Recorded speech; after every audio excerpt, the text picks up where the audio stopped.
10వ ఆజ్ఞను గైకొనడం.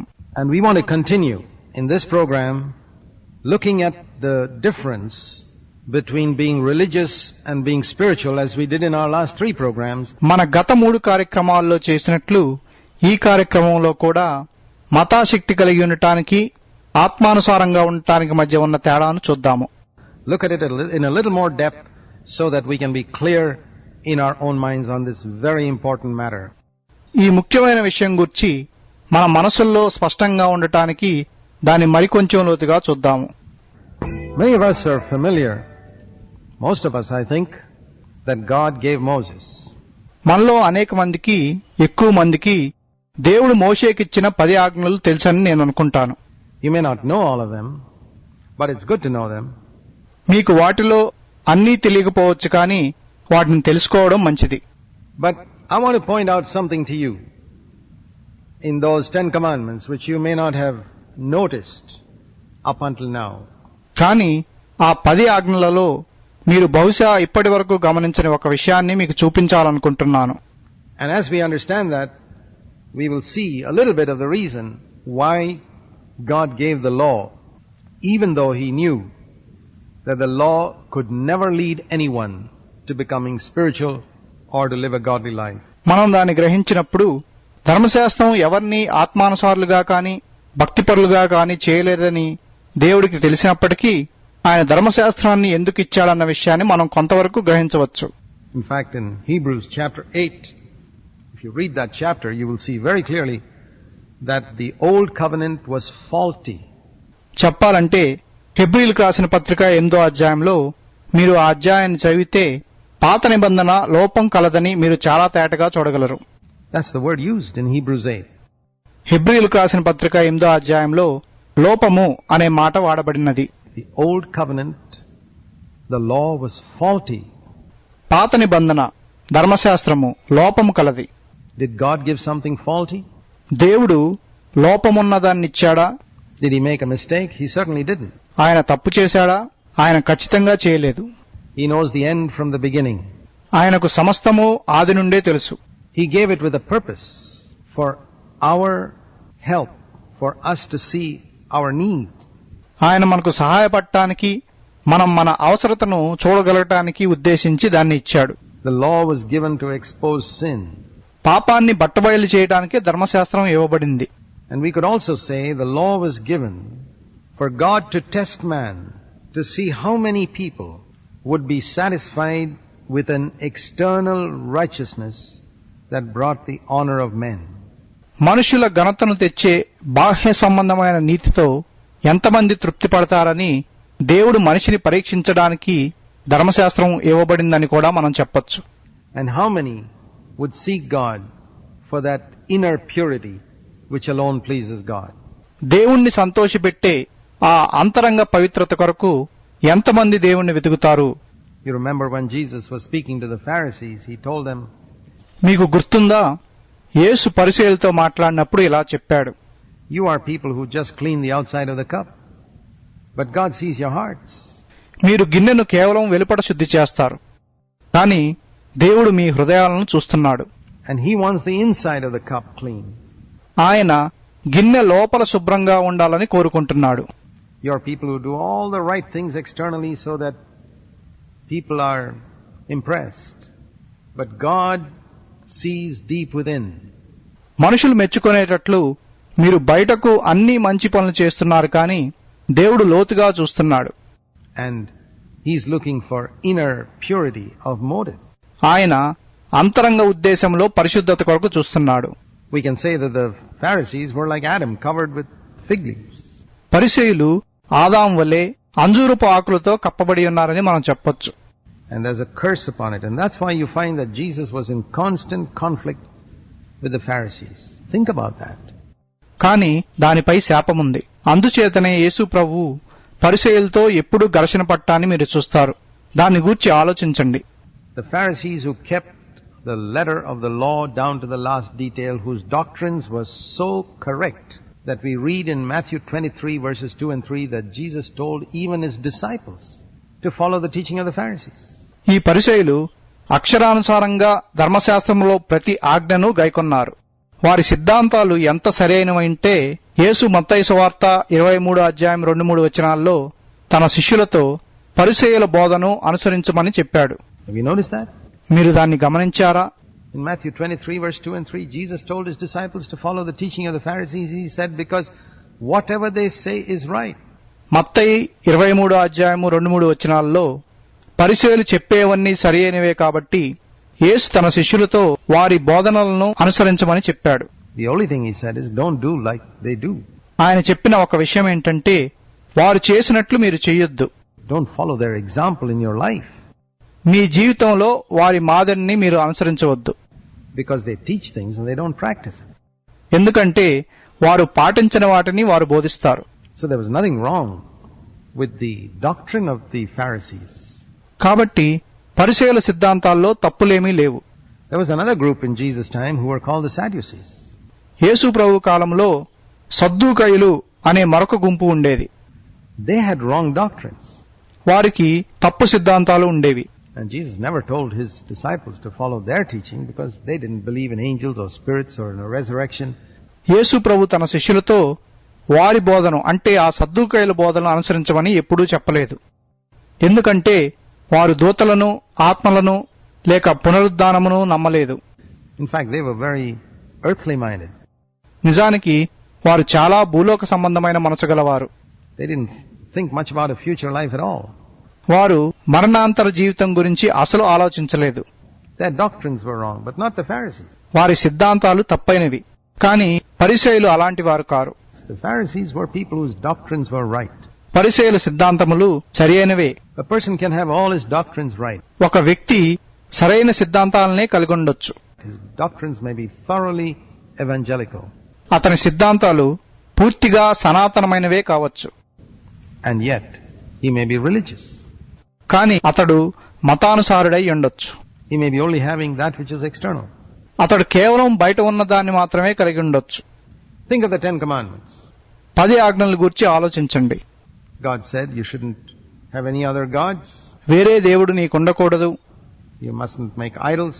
నువ్వు విగ్రహాలను చేయకూడదు. You must not take my name in vain. నువ్వు నా నామాన్ని వ్యర్థంగా ఉచ్చరింపకూడదు. You must keep the Sabbath day holy. నువ్వు విశ్రాంతి దినాన్ని పరిశుద్ధంగా ఆచరించాలి. You must honor your father and mother. నీ తల్లిదండ్రులను సన్మానించాలి. You must not murder. You must not commit adultery. You must not steal. నువ్వు నరహత్య చేయకూడదు. నువ్వు వ్యభిచారం చేయకూడదు. నువ్వు దొంగతనం చేయకూడదు. You must not bear false witness. నువ్వు అబద్ధ సాక్ష్యం చెప్పకూడదు అని దేవుడు చెప్పాడు. Now, these are 9 of the 10 Commandments. 10 ఆజ్ఞలలో ఇవి 9. And it's possible for any person, without the help of the Holy Spirit, to keep those 9 commandments. ఏ వ్యక్తి అయినా పరిశుద్ధాత్మ సహాయం లేకుండా ఆ 9 ఆజ్ఞలు పాటించడం సాధ్యమే. And the proof of it is, many people in the Old Testament kept those 9 commandments without the help of the Holy Spirit. దానికి రుజువేంటంటే పాత నిబంధనలో అనేక మంది పరిశుద్ధాత్మ సహాయం లేకుండా ఆ 9 ఆజ్ఞలను గాయకొన్నారు. They did not have the Holy Spirit in Old Testament times. పాత నిబంధన కాలంలో వారు పరిశుద్ధాత్మను కలిగి లేరు. And yet Paul could say in Acts 23 verse 1, I have lived in a good conscience before God from my childhood up until this day. అయినా కూడా అపోస్తుల కార్యము 23:1 పౌలు నేను బాల్యం నుండి నేటి వరకు మంచి మనస్సాక్షి గలవాడినై దేవుని ఎదుట జీవించాను అని చెప్పాడు. The rich young ruler, when Jesus pointed out these commandments to him, he said, I have kept all these things from my childhood. యేసు ఈ ఆజ్ఞలను గూర్చి యవనస్తుడైన ధనిక అధికారితో చెప్పినప్పుడు నేను వీటన్నిటినీ నా బాల్యం నుండి గైకొన్నానని అతడు చెప్పాడు. It was possible for a God-fearing person to keep all these commandments without the help of the Holy Spirit, just by his own strength. దైవ భయం గల ఒక వ్యక్తి పరిశుద్ధాత్మ సహాయం లేకుండా తన సొంత శక్తితో ఈ ఆజ్ఞలన్నిటినీ గైకొనడం సాధ్యమే. It's possible for any man of any religion to keep these 9 commandments without any help from God. ఏ మతంలో ఉన్న ఏ వ్యక్తికైనా దేవుని సహాయం లేకుండా ఈ 9 ఆజ్ఞలను గైకొనడం సాధ్యమే. Because man has a certain strength to lead an externally moral life. ఎందుకంటే బయటకు నైతికమైన జీవితాన్ని జీవించే శక్తి మనిషికి ఉంది. And if you don't lead an externally moral life, nobody's going to accept your religion. మీరు బయటకు నైతికంగా నడుచుకోకపోతే ఎవరూ మీ మతాన్ని అంగీకరించరు. People expect religious people at least to be moral externally. మతానుసారులైన వ్యక్తులు కనీసం బయటకు నైతికంగా ఉండాలని ప్రజలు ఆశిస్తారు. But when it came to the 10th commandment, కానీ 10వ ఆజ్ఞకు వచ్చేసరికి the 10th commandment did not deal with externals. అది బయట వాటికి సంబంధించినది కాదు. It dealt with something inward. అది అంతరంగానికి సంబంధించినది. The commandment was, you shall not lust ఆ ఆజ్ఞ ఏమిటంటే నువ్వు ఆశించకూడదు, or covet, లేక అపేక్షించకూడదు, or strongly desire. లేక కోరుకోకూడదు అన్నది. All these three words mean the same. ఈ మాటలకు అర్థము ఒకటే. Unfortunately, lust has got a evil connotation in people's minds. దురదృష్టవశాత్తు అపేక్షించుట అనే మాటకు ప్రజల మనసుల్లో తప్పుడు అభిప్రాయం ఉంది. But all it means is a strong desire. దాని అర్థం ఏంటంటే బలమైన కోరిక అని. Like it says in Galatians 5:17, the Holy Spirit lusts against the flesh. గలతీయులకు రాసిన పత్రిక 5:17లో ఉన్నట్లు పరిశుద్ధాత్మ శరీరమునకు విరోధంగా అపేక్షించును. What does that mean? The Holy Spirit doesn't do any evil. దాని అర్థమేంటి? పరిశుద్ధాత్ముడు ఏ తప్పు చేయడు. He has got a strong desire against the flesh. ఆయన శరీరముకు విరోధంగా బలమైన కోరికను కలిగి ఉంటాడు. And the flesh has got a strong desire against the Holy Spirit. శరీరము పరిశుద్ధాత్మకు విరోధంగా బలమైన కోరిక కలిగి ఉంటుంది. It's the same word used in Exodus 20 verse 17. అదే మాట నిర్గమాకాండము 20వ అధ్యాయము 17వ వచనంలో వాడబడింది. The 10th commandment, you shall not covet your neighbor's house or your neighbor's wife. 10వ ఆజ్ఞ, నువ్వు నీ పొరుగువాని ఇంటిని లేక నీ పొరుగువాని భార్యను ఆశింపకూడదు. Which means the same as, you shall not lust for your neighbor's house or lust for your neighbor's wife. దాని అర్థము నువ్వు నీ పొరుగువాని ఇంటిని లేక నీ పొరుగువాని భార్యను అపేక్షింపకూడదు. Or which means the same as, you shall not have a strong desire for your neighbor's house and you shall not have a strong desire for your neighbor's wife. దాని అర్థము నువ్వు నీ పొరుగువాని ఇంటిని లేక నీ పొరుగువాని భార్యను బలంగా కోరుకోకూడదు. ఈ మూడు ఒక్కటే. Or you shall not have a strong desire to get your neighbor's servant. లేక నీ పొరుగువాని పని మనిషిని బలంగా కోరుకోకూడదు. And wish that servant who works in your neighbor's house could be your servant because maybe she's such a faithful servant. లేక ఆమె ఎంతో నమ్మకమైన పని మనిషి అయినందున ఆమె నీ పొరుగువాని ఇంటిని విడిచిపెట్టి నీ ఇంట్లో పని చేయాలని కోరుకోకూడదు. You shall not desire your neighbor's business or his donkey or anything that is your neighbor's.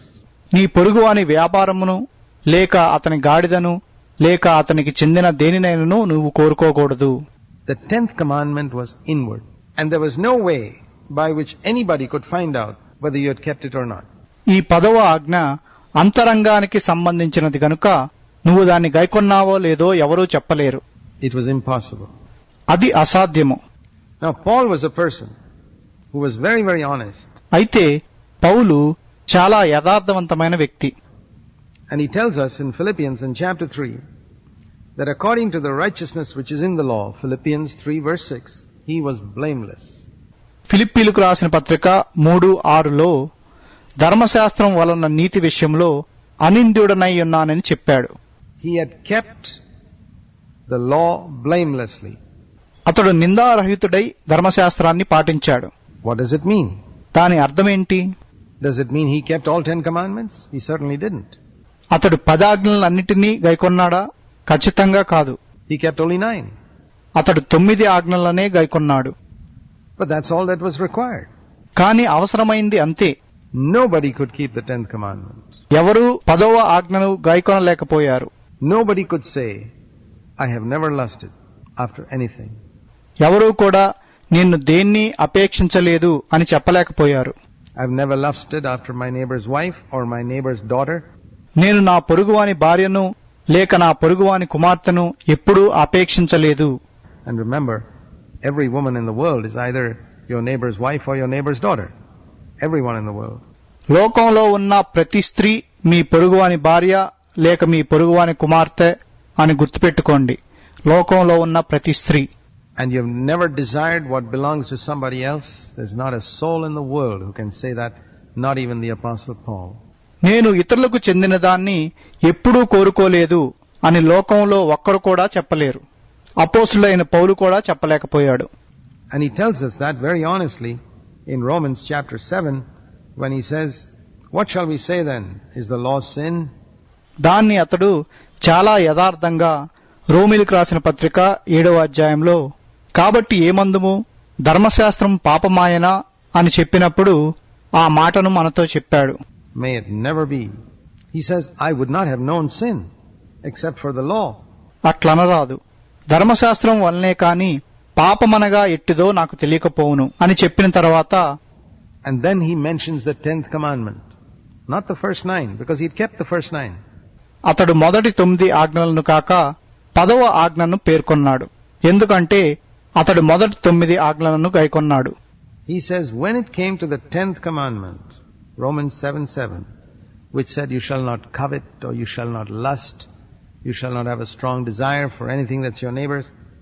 కాని రోమా 7:7లో 10వ ఆజ్ఞ చెప్పిన నువ్వు ఆశింపకూడదు, నువ్వు అపేక్షించకూడదు, నీ పొరుగువానికి చెందిన దేని కొరకును నువ్వు బలమైన కోరిక కలిగి ఉండకూడదు అనే విషయం వచ్చేసరికి He says, "I discovered," verse 8, "every type of lusting in my heart." సకల విధమైన దురాశలను నేను నా హృదయంలో కనుగొన్నాను అని 8వ వచనంలో చెప్పాడు. He was honest. అతడు యథార్థవంతుడు. And I thought I was pleasing to God till this commandment showed me the corruption of sin in my life. నా జీవితంలో ఉన్న పాపం యొక్క భ్రష్టత్వాన్ని ఈ ఆజ్ఞ నాకు చూపించే వరకు నేను దేవునికి ఇష్టునిగా ఉన్నానని నేను అనుకున్నాను. And I saw I was dead spiritually in God's eyes, because I found every kind of lusting, he says in verse 8, every kind of coveting, every kind of strong desire. నాలో ప్రతి విధమైన ఆపేక్షను, ప్రతి విధమైన ఆశను, ప్రతి విధమైన బలమైన కోరికను నేను కనుగొన్నాను. కాబట్టి నేను దేవుని దృష్టిలో మృతుడునని చెప్పాడు. Why did God give such a commandment if he knew that nobody could keep it without the help of the Holy Spirit? పరిశుద్ధాత్మ యొక్క సహాయం లేకుండా ఎవరూ దాన్ని గైకొనలేరని ఆయనకు తెలిసినప్పటికీ దేవుడు అటువంటి ఆజ్ఞను ఎందుకు ఇచ్చాడు? Now here's the answer. ఇదే సమాధానం. God gave it to see how many people would be honest in admitting that they had come short in this area. ఈ విషయంలో తాము తప్పిపోయామని యథార్థంగా ఒప్పుకునే వ్యక్తులు ఎంతమంది ఉంటారో అని చూడటానికే దేవుడు ఆ ఆజ్ఞను ఇచ్చాడు. Do you know, friends, that the first step to being spiritual is honesty? స్నేహితులారా, ఆత్మానుసారంగా ఉండటానికి మొదటి మెట్టు యథార్థంగా నిజాయితీగా ఉండటమని మీకు తెలుసా? God doesn't ask you to be holy first. None of us can be holy like him. దేవుడు మిమ్మును మొదట పరిశుద్ధంగా ఉండమని అడగడు. మనలో ఎవరూ కూడా ఆయనలాగా పరిశుద్ధంగా ఉండలేరు. He doesn't ask us even to be loving or humble or anything, because all these things take time. మనం ప్రేమ కలిగి దీనులుగా లేక ఏ విధంగానైనా ఉండమని కూడా ఆయన మనలను అడగడు. ఎందుకంటే వీటన్నిటికీ సమయం పడుతుంది. But there's one thing you can be today, and that's the first step to true spirituality. కానీ మీరు ఈ రోజు ఒక విధంగా ఉండొచ్చు. నిజమైన ఆత్మానుసారతకు అదే మొదటి మెట్టు. And that is honest. అది యథార్థంగా ఉండటం. Paul was honest. పౌలు యథార్థంగా ఉన్నాడు. He said, "It's true, I find every type of coveting in my heart. I'm a sinner." And he says, "Such a sinner that I thought I was alive, I'm actually dead." ప్రతి విధమైన దురాశను నా హృదయంలో నేను కనుగోవడం నిజమే. నేనొక పాపిని. నేనెంత పాపినంటే నేను మరణించి ఉన్నప్పుడు నేను జీవిస్తున్నాను అని అనుకున్నాను. I'm dead in sin. నేను పాపంలో మరణించి ఉన్నాను అని చెప్పాడు. A man who kept every single external commandment acknowledges that he's thoroughly dead in sin because he discovered every type of lusting in his heart. బాహ్య సంబంధమైన ప్రతి ఒక్క ఆజ్ఞను గైకొన్న వ్యక్తి తన హృదయంలో ప్రతి విధమైన దురాశను చూచినందుకు పాపములో పూర్తిగా మరణించి ఉన్నానని ఒప్పుకున్నాడు. How do you find it in your heart? మీ హృదయంలో ఎలా ఉందని మీరు అనుకుంటున్నారు? You just got to be honest.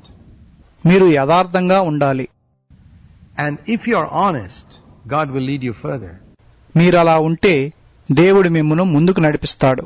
And if you are dishonest and you pretend that you don't have any such desires and you're sort of clean and upright like the Pharisees pretended, మీరు యథార్థంగా లేకుండా అటువంటి కోరికలేమీ లేవని మీరు పరిశుద్ధంగా నీతిగా ఉన్నారని పరిసయ్యులు నటించినట్లు నటిస్తే, then Jesus will say to you sarcastically, like he said to the Pharisees, I did not come for you righteous people. I came for the sinners. యేసు పరిసయ్యులతో చెప్పినట్లు, నేను నీతిమంతుల కొరకు రాలేదు కాని పాపుల కొరకే వచ్చాను అని మీతో కూడా వ్యంగ్యంగా చెప్తాడు. I came to call sinners to repentance. మారు మనసు పొందటానికై నేను పాపులను పిలువ వచ్చి తిని. And he will pass by you altogether. ఆయన నిన్ను దాటి వెళ్లిపోతాడు. And you will miss the Lord completely. Like the Pharisees missed him. పరిసయ్యులు ఆయనను పోగొట్టుకున్నట్టే మీరు కూడా ఆయనను పూర్తిగా కోల్పోతారు. Why did they miss the Lord? వారు ప్రభువును ఎందుకు పోగొట్టుకున్నారు? Why did the Lord leave them alone? ప్రభువు వారిని ఎందుకు విడిచిపెట్టాడు? He says, you people are healthy. He says, I came for sick people. Only sick people need a doctor. Why do you healthy people need me? మీరు ఆరోగ్యవంతులు, నేను రోగుల కొరకు వచ్చాను. రోగులకు మాత్రమే వైద్యుడు అవసరం. ఆరోగ్యం ఉన్న మీకు నా అవసరమేముంది అని వారితో చెప్పాడు. Do you think they were healthy? Far from it. వారు ఆరోగ్యవంతులని మీరు అనుకుంటున్నారా? ఏమాత్రం కాదు. Those Pharisees were the sickest people in Israel. ఆ పరిసయ్యులు ఇజ్రాయేలు దేశంలో అతి గొప్ప రోగులు. Why did Jesus say you people are healthy? అయితే మీరు ఆరోగ్యంగా ఉన్నారని యేసు ఎందుకు చెప్పాడు? He was being sarcastic. ఆయన వ్యంగ్యంగా మాట్లాడాడు. He was trying to show them their hypocrisy. వారి వేషధారణను వారికి చూపించాలని ఆయన ప్రయత్నించాడు. And he was showing them that he would not go to help those who were not honest. యథార్థంగా లేని వారికి సహాయపడటానికి ఆయన వెళ్లడని ఆయన వారికి చూపించాడు. Do you see how easy it is to come to the Lord? ప్రభు యొద్దకు రావడం ఎంతో తేలిక. You just got to be honest about the sin in your heart. చూడండి, మీరు కేవలం మీ హృదయంలో ఉన్న పాపాన్ని గురించి యథార్థంగా ఉండాలి. And say, Lord, there's every type of lusting. ప్రతి విధమైన దురాశ ఉంది ప్రభువా అని చెప్పండి. And because Paul was honest, you know what happened? పౌలు యథార్థంగా ఉన్నాడు కాబట్టి ఏం జరిగిందో మీకు తెలుసా? He discovered how the Holy Spirit's power could help him keep even the 10th Commandment. అతడు 10వ ఆజ్ఞను కూడా గైకొనడానికి పరిశుద్ధాత్మ శక్తి అతనికి ఏ విధంగా సహాయపడగలదో అతడు కనుగొన్నాడు. How the Holy Spirit's power could deliver him from lusting within his heart. తన హృదయంలో అపేక్షించకుండా పరిశుద్ధాత్మ శక్తి అతన్ని ఎలా విడిపించగలదు? The blood of Jesus would cleanse his past failure. యేసు యొక్క రక్తము అతని గత ఓటములను తుడిచివేస్తుంది. And the Holy Spirit's power would set him free. పరిశుద్ధాత్మ శక్తి అతన్ని విడిపిస్తుంది. He says in Romans 8:2, the law of the Spirit has set me free from the law of sin and death. ఆత్మ యొక్క నియమము పాప మరణముల నియమము నుండి నన్ను విడిపించిందని అతడు రోమా 8:2లో చెప్పాడు. Do you want that experience? మీకు ఆ అనుభవం కావాలా? Do you want to come into a life where the law of the Spirit sets you free from this slavery to lust in your heart? మీ హృదయంలో ఉన్న దురాశకు బానిసత్వం నుండి ఆత్మ యొక్క నియమము మిమ్మల్ని విడిపించే జీవితంలోకి ప్రవేశించాలనుకుంటున్నారా? Be honest. అయితే యథార్థంగా ఉండండి. Tell the Lord that you have come short, that you have failed, that you have sinned in your heart. మీరు తప్పిపోయారని, మీరు ఓడిపోయారని, మీ హృదయంలో మీరు పాపం చేశారని ప్రభువుతో చెప్పండి. Ask Him to forgive you and cleanse you in His blood.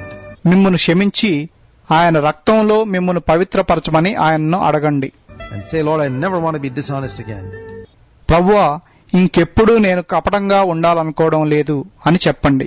Ask Him to fill you with His Holy Spirit and give you power with Him.